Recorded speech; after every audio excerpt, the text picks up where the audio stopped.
ধন্যবাদ সকল বন্ধুদের। তো কেমন আছেন বন্ধুরা? আশা করি ভালো আছেন সবাই। আমি প্রতিদিনের মতন আবার আজকে নতুন একটি ভিডিও নিয়ে আপনাদের সামনে হাজির হলাম। অত্যন্ত পাওয়ারফুল একটি ভিডিও। এত পাওয়ারফুল একটি নকশা। এই নকশা দিয়ে কাজ না করা পর্যন্ত বুঝতেই পারবেন না যে এই নকশা কত বড় পাওয়ারফুল।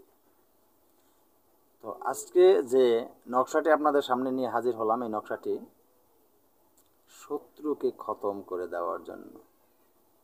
হ্যাঁ, ঠিকই শুনেছেন, চিরদিনের জন্য শেষ। রক্ত, এটা বলা হয় রক্ত চোষা বাণ।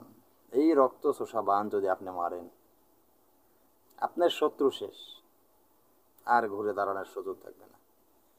তো বন্ধুরা, তা বুঝতেই পারছেন আজকের দেওয়া ভিডিওটা কীরকম হতে যাচ্ছে। তাই ভিডিও কেউ টেনে টেনে স্কিপ করে দেখবেন না।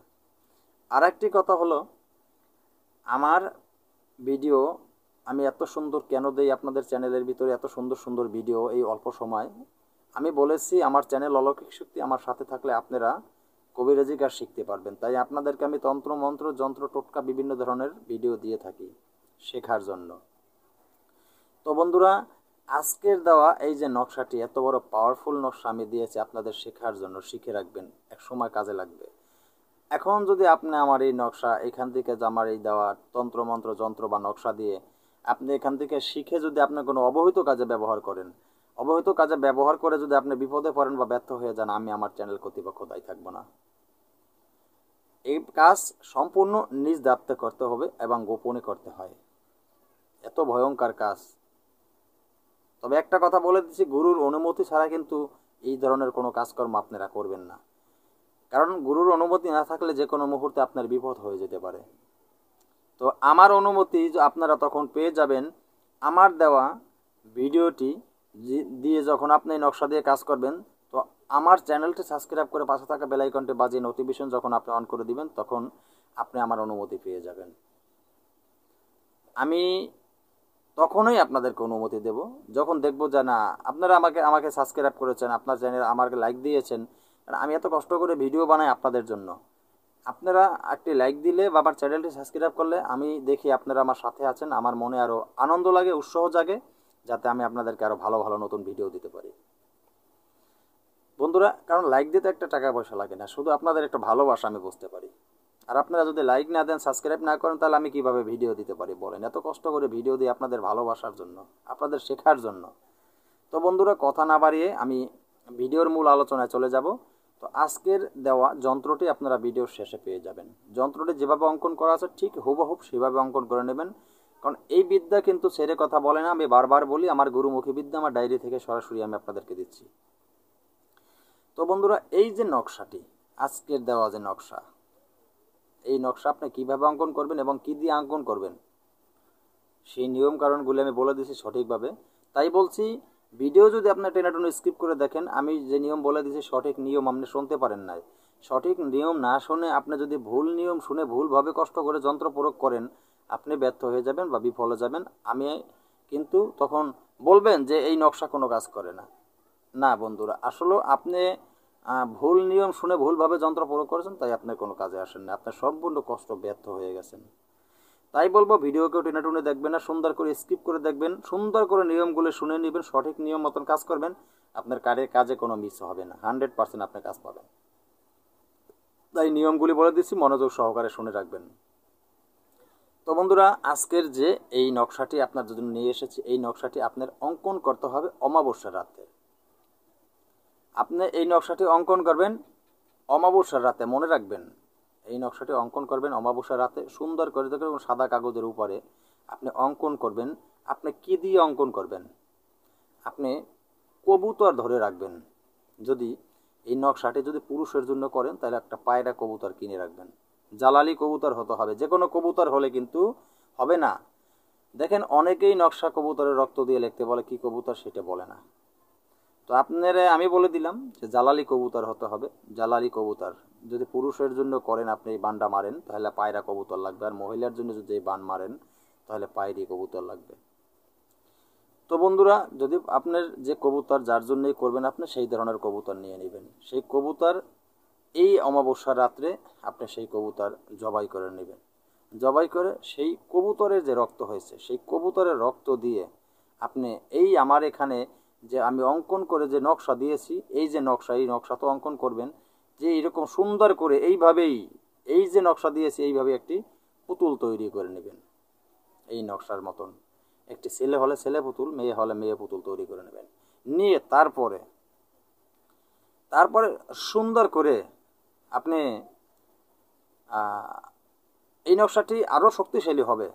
কীতে কাজ হবে? যদি আপনি এটা ভোজ পাতায় লিখতে পারেন। ভোজ পাতায় লিখতে পারলে তো মনে করেন যে কাজ আরও দ্রুত বেগে হয়ে যাবে। সাদা কাগজে লিখলে হয় কি, অঙ্কন করলে হয় কি, কাজ একটু সময় লাগে। মনে করেন যে একটা কাজ হওয়ার কথা 12 ঘন্টায়, সেই কাজটা মনে করেন 24 ঘন্টা লাগে। আর যদি আপনি ভোজ পাতায় লিখতে পারেন সেই কাজটা মনে করেন যে 12 ঘন্টাটা 12 ঘন্টায় হয়ে যায়। তা তো বুঝতেই পারছেন, ভোজ পাতায় অঙ্কন করবেন তাহলে আপনাদের কাজগুলি খুব তাড়াতাড়ি হবে। তো বন্ধুরা, যখন আপনার এই অঙ্কন করা হয়ে যাবে তারপরে আপনি কি করবেন? সকালবেলা ওই যে নকশাটি আপনি অঙ্কন করেছেন, সকালবেলা উঠে আপনি খুব